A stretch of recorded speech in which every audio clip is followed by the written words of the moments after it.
Selamat petang Mas Yasir, Mas Selamat Adi. petang, Mas Yasir. Seno.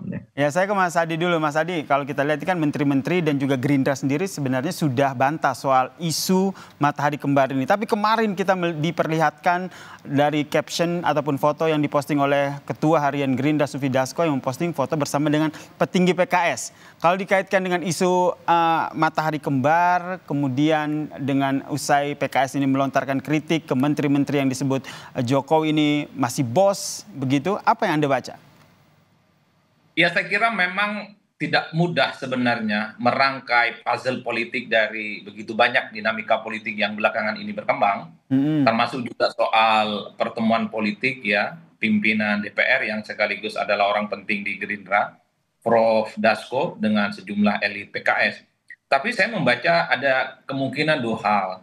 Pertama, memang dalam politik itu kan tidak ada yang kebetulan. Pasti ada konteks politik yang selalu dikait-kaitkan. Publik mengaitkan pertemuan antar pimpinan elit itu sangat mungkin dikaitkan dengan statement dan pernyataan Mardhani Alisera beberapa waktu yang lalu terkait dengan kekhawatiran munculnya matahari kembar terkait dengan sejumlah menteri, wakil menteri yang berdatangan ke Solo.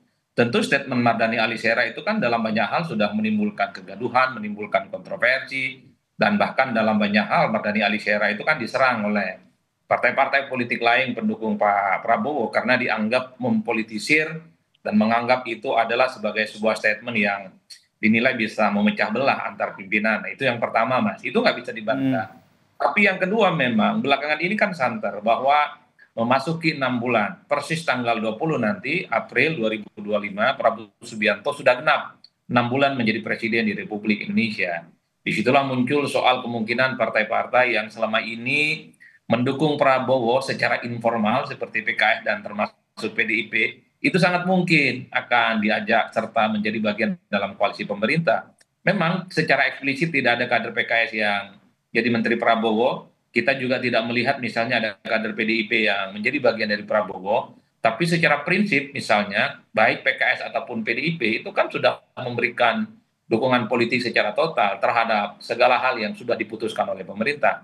Wajar kalau kemudian di tengah isu reshuffle banyak sekali spekulasi soal kemungkinan secara eksplisit misalnya PKS dan PDIP akan diajak menjadi bagian koalisi pemerintahan di dalamnya, di mana ada kader PKS, mungkin juga ada kader PDIP yang diminta untuk memperkuat barisan koalisi merah putih. Saya kira dua hal itu yang paling mungkin bisa kita nalar terkait dengan Mm. bagaimana rumitnya puzzle politik yang belakangan ini muncul, silih berganti, sangat dinamis dan tentu ini tidak bisa hanya dinalar oleh orang biasa, Mas. Baik. Yang tahu